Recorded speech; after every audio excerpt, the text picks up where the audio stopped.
만나고 싶은 고난은 없습니다.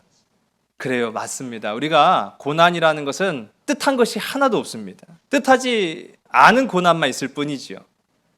힘들다고 어렵다고 다 고난은 아닙니다. 저희 처남이 직업군인이에요. 이제 특전사에서 15년 동안 아주 최선을 다한 군인입니다. 얼마 전에 이제 그 부대에서 자랑스러운 흑표 부대거든요. 그래서 자랑스러운 흑표인 특전인 그렇게 해갖고 또 이렇게 상을 받았나 봐요. 그래서 제가 겉으로는 칭찬을 안 했어도 참 잘하고 있구나 라는 그런 생각이 드니까 마음이 든든하더라고요. 제가 전에 이제 자주 만날 시간이 없으니까요. 이따금씩 이렇게 만나면은 제 마음이 좀 짠한 거예요. 군인들 보면 좀 그런 마음이 들잖아요. 아무리 직업군이라고 할지라도. 제가 처남한테 처남 힘들지 않아? 그냥 공이 물어보는 거죠. 제가 힘든 줄 알면서도 처남 힘들지 않아? 그랬더니 아이 뭐가 힘듭니까? 그러는 거예요. 힘들지 않다는 거예요. 그래서 제가 군인 정신이 있구나 그렇게 생각했는데 힘들죠. 그게 얼마나 보통 힘든 일입니까? 그런데 자신이 원해서 뛰어든 고난이라고 한다면 그 힘든 일이라고 한다면 그 힘들다고 여기지 않는 거예요. 여러분 고난이 왜 고난이냐라고 했을 때 뜻하지 않은 모든 일은 다 고난입니다. 내가 뜻이 있어서 힘이 들면은 그건 고난이 아니에요. 힘들어도 견딜 수 있어요.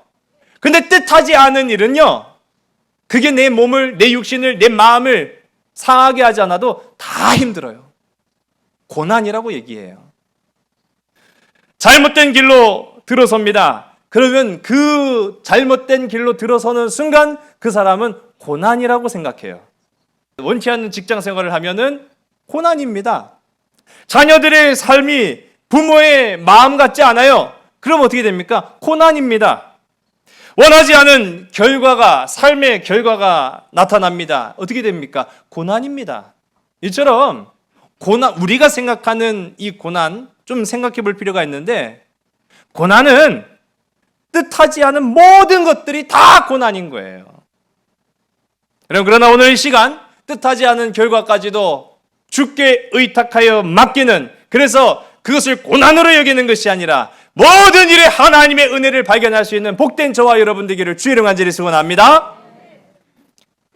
사도 바울의 선교 여정은 고난의 연속이었어요.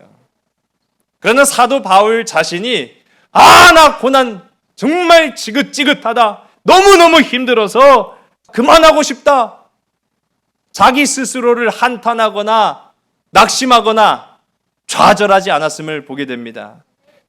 다만 우리가 로마서 7장 24절 가운데 보면 오호라 나는 곤고한 사람이로다, 누가 이 사망의 몸에서 나를 건져내랴, 그렇게 얘기했죠. 그것은 스스로를 한탄해서 한 말이 아니었어요. 자기가 걷고 있는 이 길이 고난이라는 것은 인정했어요. 그러나 이 고난 때문에 멈추지는 않는다는 얘기예요. 이 사망의 몸에서 건져내실 분은 오직 주님이시라는 것을 확신하기 때문에 그는 담대하게 그 믿음의 길을 걸어가는 줄로 믿으신 여러분 되시기 바랍니다. 우리가 그것을 알 수 있는 까닭이요, 사도 바울은 좌절하지 않고 염려하지 않고 걱정하지 않았다? 그렇지 않아요. 사도 바울도 걱정하고 염려하고 좌절했습니다. 우리 지난 시간에 살펴본 사도 바울의 1차 전도 여행은 대략 한 4년 정도 걸렸어요. 오늘 우리가 이 본문의 말씀은요, 2차 전도 여행이 마무리 짓는 말씀이에요. 2차 전도 여행을 마무리 짓기까지 약 3년이 걸립니다. 그리고 이제 다음에 우리가 함께 살펴보게 될 사도 바울의 3차 전도 여행은 6년이 걸려요. 도합 13년 동안을 객지로 돌아다닌 거예요. 근데 그 13년을 여행하고 다녔느냐? 좋은 것 먹고 좋은 데서 잠자고 좋은 경치 구경하고 그랬냐? 눈물이 있었어요. 아픔이 있었어요. 고통이 있었어요. 괴로움이 있었어요. 핍박이 있었어요. 박해가 있었어요. 주의 복음을 전하는 자리자리마다 사도 바울을 박해하고 핍박하고 그 가는 걸음을 고통스럽고 괴롭게 했던 시간이었음을 우리가 보게 됩니다. 중요한 것은요, 우리가 중요한 점을 발견하는 것은 뭐냐? 이 사도 바울의 13년이라는 세월은 늘 한결같이 십자가의 사명을 가지고 걸어갔다라는 사실입니다. 오늘 저와 여러분, 우리 모든 믿음의 지체들도 한결같은 신앙의 길, 믿음의 길, 십자가의 길을 걸어갈 수 있는 복된 저와 여러분들에게 간절히 소원합니다. 우리 옆에 계신 분들한테 서로 고백합시다. 믿음의 길을 걸어갑시다. 시작. 한결같은 길을 걸어갑시다. 시작. 여러분, 그렇게 될 줄로 믿습니다. 신앙생활하면서요, 감정 따라 바뀌고 결과 따라 바뀌고 기분 따라 바뀌고 그런 경우도 우리가 보잖아요. 사도 바울을 보세요. 13년입니다. 결코 짧지 않은 시간이잖아요.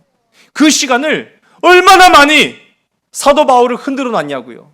자연 환경이 흔들어 놓고요, 사람들이 흔들어 놓고요, 마음에 깊은 상처도 주었을 뿐만 아니라 육체의 고통도 주었지만 사도 바울은 늘 한결같이 십자가의 복음의 길을 걸어갔다라는 것입니다. 여러분, 뜻하지 않은 길을 걸어갔어도 사도 바울의 길은 놀라운 것이었습니다. 여러분, 고린도에서의 선교, 오늘 이제 우리가 또 고린도에서의 이 사도 바울의 마지막 여정을 우리가 보게 되는데, 이 고린도에서의 선교는 2차 선교 여행의 절반 정도에 해당하는 1년 6개월을 머무릅니다. 그러면 사도 바울이 편안했기 때문에 1년 6개월을 그곳에 머물렀느냐? 아니라는 것을 우리가 보게 되는 것이죠. 결코 편안하지 않았어요. 이유가 있고 목적이 있었기 때문입니다. 오늘 본문은 그 고린도에서 바울은 같은 유대인들에 의해서 고소당하는 고난을 받게 돼요. 우리 12절서부터 13절의 말씀을 우리 다 같이 함께 읽습니다. 시작. 갈리오가 아가야 총독되었을 때 유대인이 일제히 일어나 바울을 대적하여 법정으로 데리고 가서 말하되 이 사람이 율법을 어기면서 하나님을 경외하라고 사람들을 권한다 하거늘. 아멘. 당시 고린도 지역의 총관리자였던 갈리오 총독에게 고발장이 하나가 접수가 돼요. 고발한 사람은 유대인이고 피고발된 사람은 바로 사도 바울, 그리고 그와 같이 선교여행에 동참했던 사람들이었습니다. 내용은 바울 일행이 율법을 어기고 하나님을 경외한다. 다시 한번 제가 말씀드릴게요. 율법을 어기면서 하나님을 경외하고 있다. 이게 말이 됩니까? 말이 잘 안 맞습니까? 이게 잘 들으면요, 이거 뭐 말 같지도 않은 소리를 하고 있는 거예요, 지금. 그 고발 내용이 사도 바울이 율법을 지금 어기면서 하나님을 경외하고 있다는 거예요. 여러분, 진짜 하나님을 경외한다고 하면 어떻게 율법을 벗어날 수 있겠습니까? 마치 어린아이가 선생님한테 쩌르르 와갖고 선생님, 제가요, 선생님이 시키지도 않은 청소하고 있어요. 제가 혼내주세요. 혼내줘야 돼요, 말아야 돼요? 아니, 시키지 않은 거죠. 근데 마치 그런 격이에요. 터무니없는 고발장이 접수되었을 때 갈리오 총독의 반응이 우리 14절에서부터 우리 16절까지 나옵니다. 우리 함께 읽습니다. 시작. 바울이 입을 열고자 할 때 갈리오가 유대인들에게 이르되 너희 유대인들아, 만일 이것이 무슨 부정한 일이나 불량한 행동이었 내가 너희 말을 들어주는 것이 옳거니와 만일 문제가 언어와 명칭과 너희 법에 관한 것이면 너희가 스스로 처리하라. 나는 이러한 일에 재판장 되기를 원하지 아니하노라 하고 그들을 법정에서 쫓아내니. 아멘. 갈리오가 탁 치고 먼저 얘기를 한 거예요. 문발 같지도 않은 소리를 하고 있어. 아마 내용을 보면 그런 거 아시겠죠? 예.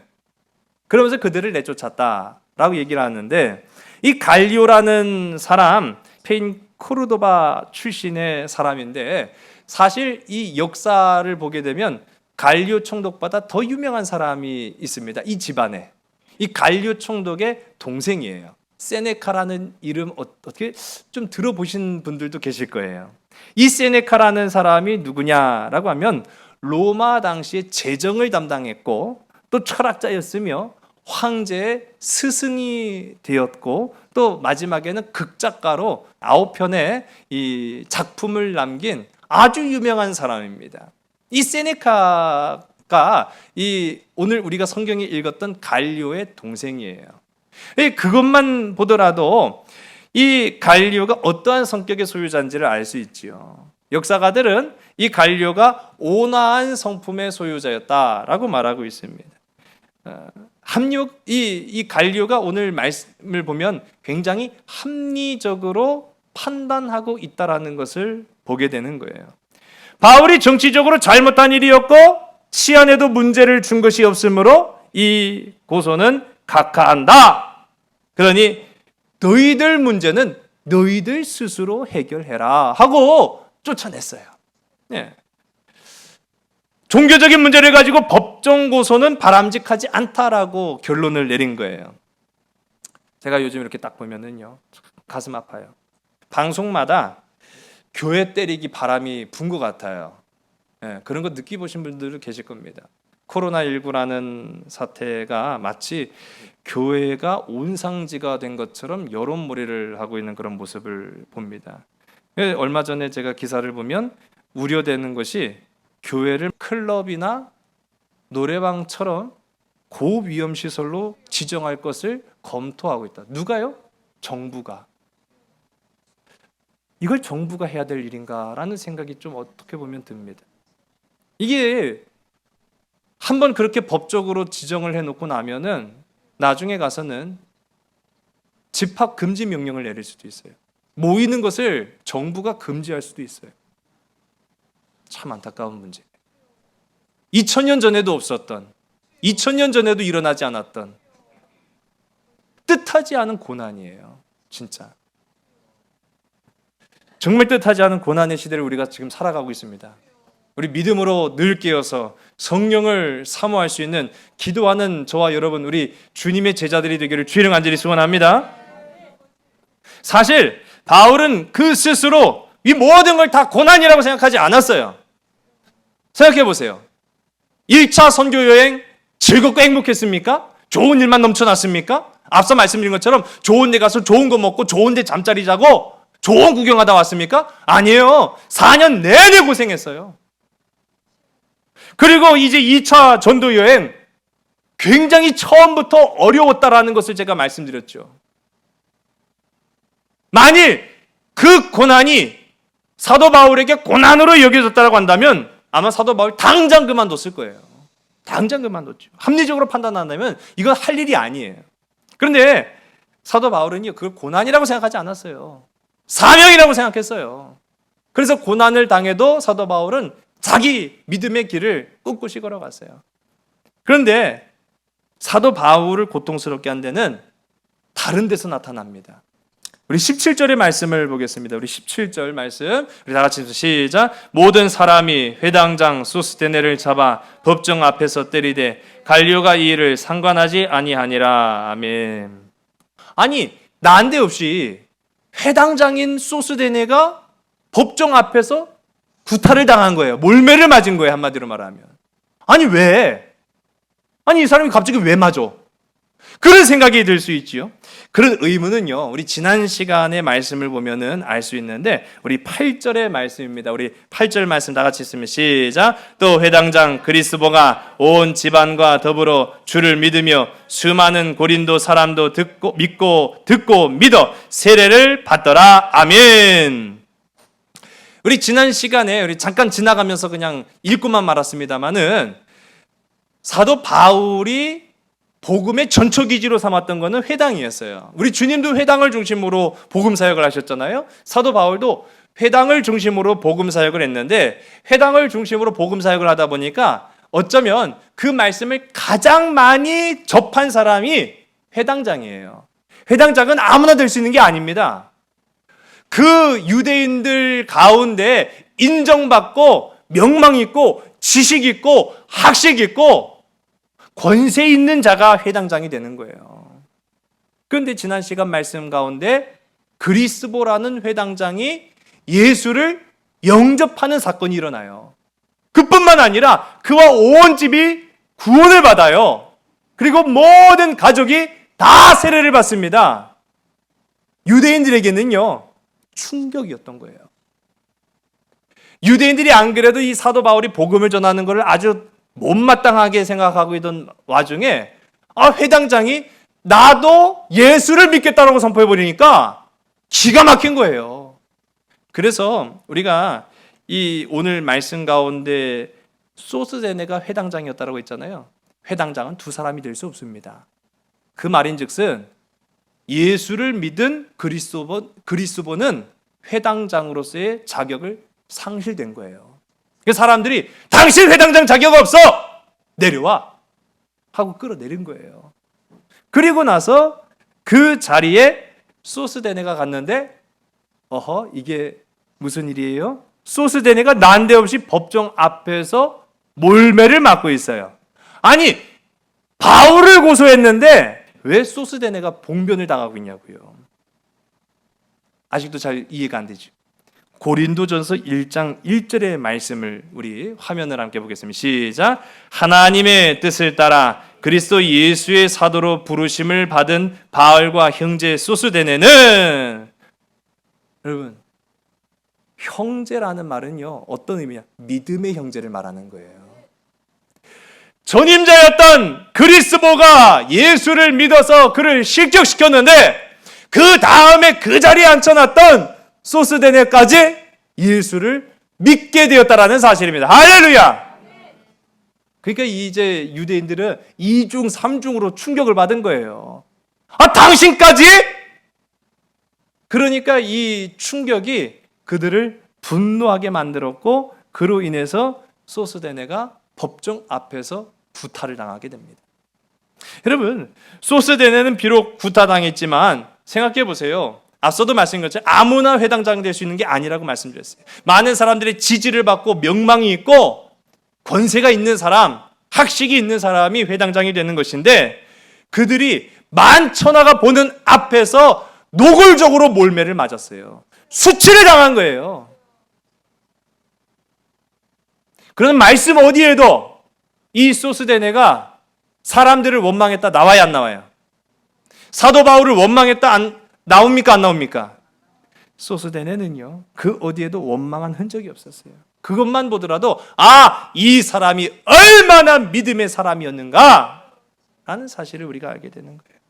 하지만 여러분, 이 모습을 지켜보고 있었던 사도 바울의 심정은 어땠을까요? 여러분, 이때 바울의 마음이 찢어지게 아팠을 거예요. 가장 아팠을 거예요. 보세요. 소스데네는 아직 초신자입니다. 그가 믿음이 좋든 아니든 간에 그는 아직 믿음이 이제 막 들어가기 시작한 사람이었어요. 그런데 초신자가 당하기에는 이 고난은 너무 큰 거였어요. 그 굴욕감은 일반인도 감당하기 어려운 것이었어요. 그래서 많은 사람들이 보는 앞에서 굴욕을 당해요. 그리고 고난을 당해요. 그걸 지켜보는 이 사도 바울의 마음은 찢어질 듯 아팠다라는 것이죠. 제가 얼마 전에 우리 아이들하고 이제 영화를 한 편을 집에서 시청을 했어요.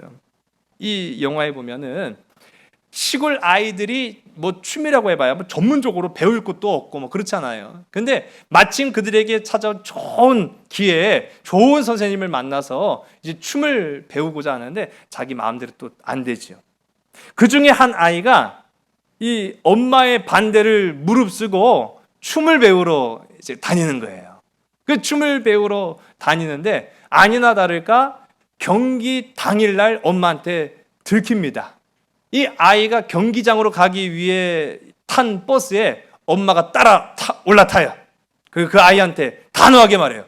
당장 내려! 그만둬! 순간 굉장히 당황스러운 상황이 된 거예요. 선생님도 바로 옆에 있는데 이 엄마가 화가 나서 당장 그만둬! 내려! 그렇게 얘기를 하고 있단 말이죠. 아이도 이제 당황스럽고요. 저는 그 상황에서 선생님이 가만히 있는 거예요. 부모님과 이 아이를 그저 바라만 볼 뿐 개입을 하지 않는 거죠. 제 마음속엔 그래요. 물론 영화지만은 선생님이 좀 나서주면, 그래서 선생님이 중보자가 되어주면 이 아이를 보호해주고 또 엄마한테 설득할 수 있는 그런 기회가 되지 않을까라고 생각을, 제 개인적인 생각을 한 거예요. 그런데 선생님은 개입을 안 하는 거예요. 그리고 이 상황을 지켜보고 있는 거죠. 그러는 와중에 이 아이가 눈물을 뚝뚝 흘리면서 엄마한테 얘기하는 거예요. 아니, 안 내려! 난 춤이 좋아! 난 끝까지 할 거야! 그러니까 아마도 이제 참 엄마들의 마음은 다 똑같은 것 같아요. 이 엄마가, 아이가 그렇게 완강하게 거부를 하니까 이 엄마가 알았어, 갔다 와서 보자 하고 내렸어요. 그때 이제 선생님이 나타나는 거예요. 그 뒤에 있던 선생님이 그 아이의 눈물을 닦아주면서, 야, 너 정말 용감하더라. 저는요, 그 얘기를 듣는데 내가 위로를 받는 것 같아요. 바울의 마음이 그렇지 않았을까? 지금 보세요. 몰매 맞는 소스데네와 유대인들을 지금 바울이 중재할 수 있었습니까? 아니요, 그럴 수 없었어요. 하나님이 갑자기 개입하셔가지고, 야, 이것들 지금 뭐 하는 짓이야? 그렇게 하셨어요? 아니, 그러지 않았어요. 비록 초신자였지만 소스데네는 자기가 예수를 믿었다라는 것 때문에 말할 수 없는 고난을 지금 받은 거예요. 공개적으로. 그 모습을 지켜보는 바울의 마음은 찢을 듯 아팠어요. 근데 바울의 마음이 그렇지 않았을까 싶어요. 와, 소스데네야, 너 정말 용감하다. 너 정말 잘했다. 너 정말 담대하구나. 그것이 하나님의 마음 아니겠습니까? 우리가 이 힘든 고난의 기간을 지나갈 때 때로는 눈앞에 하나님의 역사가 보이지 않는 것 같아요. 하나님이 개입하셨으면 좋겠어요. 구하는 것을 내가 수고하지도 않고 노력하지도 않고 그냥 이루어졌으면 좋겠어요. 그런데 그러지 않아요. 우리는 그래서 삶을 살아가야 되고 이 고난을 이겨내야 돼요. 근데 고난의 터널을 믿음을 가지고 이겨냈을 때 하나님이 우리에게 말씀하신 것 같아요. 너 정말 잘했구나. 너 정말 용감하구나. 너 정말 담대했구나. 그 모습이 지금 펼쳐지고 있는 겁니다. 이 말씀 후에 사도 바울의 선교 여행은 마무리가 돼요. 이 사건 이후에 바울의 선교 여행이 마무리가 되는 거죠. 사도 바울은 배를 타고 에베소와 가이사랴, 예루살렘을 거쳐서 이제 안디옥까지 갑니다. 그러는 과정이 이제 18절에서부터 23절까지 가운데 나타나는데, 이 말씀 보면은 바울이 어떠한 특별한 언급 없이 그저 사람들한테 내가 하나님의 뜻이 있다고 한다면 다시 돌아오겠다라는 그런 약속만 하고 배를 타고 그냥 쓸쓸히 떠나는 그런 모습이 나타나요. 제가 한번 머릿속으로 그걸 그려보면서 묵상을 했어요. 왜 이전의 모습과 지금 이 소스데네 사건 이후에 바울의 모습이 이처럼 다르지? 가는 자리마다 분명히 복음을 전하고 있고 먼저 거쳐온 지역에서 사람들에게 위로를 주었습니다. 그들에게 용기를 주었습니다. 그런데 특별한 언급 없이 그냥 이제 그가 배를 타고 그를 파송했던 안디옥으로 돌아가는 그 모습이 왜 이렇게 쓸쓸하게 느껴질까? 즉 그 생각을 했는데, 바울도 힘들었다는 거예요. 탈진한 거예요. 목회적 탈진이 온 거예요. 정말로 열심히 했는데 자기에게 찾아오는 고난은 다 이길 수 있었는데 자기 주변에 많은 믿음의 사람들이 고통당하고 고난당하는 그 모습을 어머니의 마음으로, 아버지의 마음으로 보니까 너무너무 가슴이 아팠던 거예요. 그래서 이 사도 바울은 목회적 탈진이 와서 그를 파송했던 안디옥으로 배를 타고 돌아가는 그런 장면이 나타나게 됩니다. 구타당할지언정 믿음을 지켰던 이 소스데네를 보면서 사도 바울은 한편으로는 위안을 얻었습니다. 그러나 한편으로는 안타까움의 양가 감정을 겪었어요. 여러분, 이 모습이 저는요 예수님과 많이 겹쳤어요.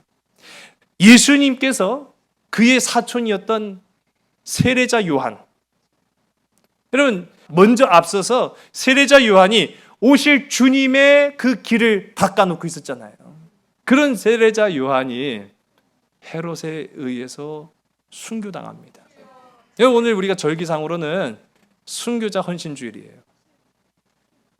우리 순교자의 삶을 살 수 있는, 그래서 믿음의 길을 걸어갈 수 있는 이 고난을 이기는 십자가의 능력자들, 하나님의 자녀들 다 되기를 주의 이름으로 간절히 소원합니다.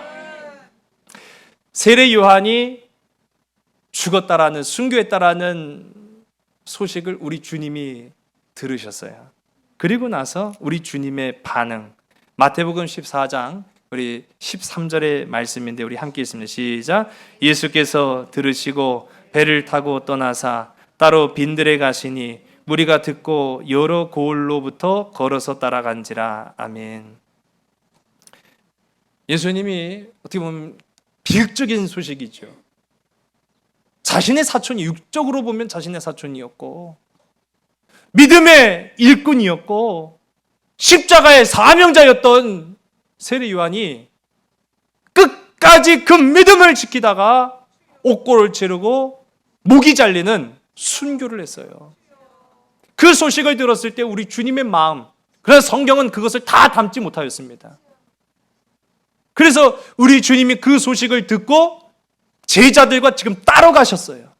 홀로 배를 타고 가시는 그 쓸쓸한 모습이 마치 사도 바울이 안디옥으로 돌아갈 때 그 탈진한 모습과 저는 겹쳐졌어요. 여러분, 이것만 보더라도 우리 주님도 힘드셨다는 걸 볼 수 있는 거예요. 우리 주님도 힘드셨어요. 사도 바울도 힘들었음을 보게 됩니다. 그러나 중요한 한 가지 사실은 사도 바울은 그 탈진으로 사명의 길을 멈추지 않았다는 사실을 기억하시기 바랍니다. 우리 주님도 세례 요한이 죽었다라는, 순교했다라는 소식을 들었지만 그러나 주님은 다시 복음의 사역, 십자가의 길을 걸어가셨는 줄로 믿으신 여러분 되시기 바랍니다. 그 증거가 바로 우리가 이제 다음에 살펴보게 될 3차 전도 여행인 거예요. 만약 그가 낙심해서, 절망해서, 좌절해서 다 포기해버리고 말았다고 한다면 어떻게 3차 전도 여행이 있을 수 있겠습니까? 여러분, 이제 우리가 중요한 사실을 이제 고백을 하게 됐는데, 어떻게 만나고 싶지 않은 고난을 우리가 만나게 되었을 때 그것을 극복할 수 있겠는가라는 거예요. 이 질문에 대한 답은 성경에 다 나와 있습니다. 히브리서 12장 2절의 말씀을 우리 함께 읽습니다. 시작. 믿음의 주요 또 온전케 하신 이인 예수를 바라보자. 그는 그 앞에 있는 기쁨을 위하여 십자가를 참으사 부끄러움을 개의치 아니하시더니 하나님 보좌 우편에 앉으셨느니라. 아멘.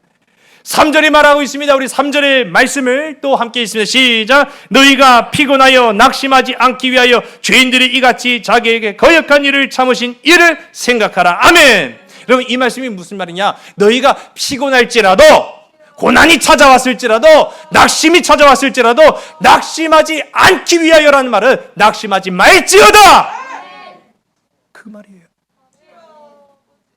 우리 5절의 말씀을 우리 함께 읽습니다. 시작. 또 아들들에게 권하는 것 같이 너희에게 권면하신 말씀도 잊었도다. 일러스되 내 아들아 주의 징계하심을 경히 여기지 말며 그에게 꾸지람을 받을 때 낙심하지 말라. 아멘. 거듭 우리에게 당부하고 있습니다. 낙심하지 말아라. 낙심하지 말아라. 낙심하지 않는 자에게 주시는 상급에 관해서 11절이 말하고 있습니다. 우리 다 같이 있으면 시작. 무릇 징계가 당시에는 즐거워 보이지 않고 슬퍼 보이나 후에 그로 말미암아 연단받은 자들은 의와 평강의 열매를 맺느니라. 아멘. 여러분 삶에 만나고 싶지 않은 고난 만날 때가 있죠. 당하고 싶지 않은 아픔 당할 때가 있죠. 겪고 싶지 않는 고통 겪을 때가 있죠. 그때 히브리서 12장 2절은 우리에게 말하고 있습니다. 믿음의 주요 또 온전케 하신 이인 주님을 바라봐라. 주님을 보고 가라. 주님을 보고 가는 자는 낙심치 않을 것인데 그 낙심치 않는 자에게는 하나님께서 반드시 평강의 열매를 맺게 하실 것이다. 바로 그것입니다. 바로 그것입니다. 고린도 교회, 이제 신고린도라고 지금 부르죠. 신고린도 교회에 가면은 사도 바울 기념교회가 세워졌어요.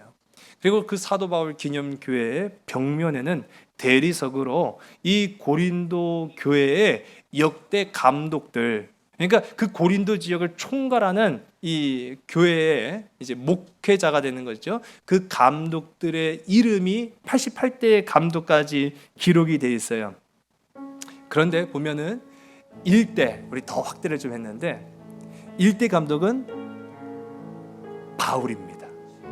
2대 감독은 아볼로, 3대 감독은 신라, 4대 감독이 누굴까요?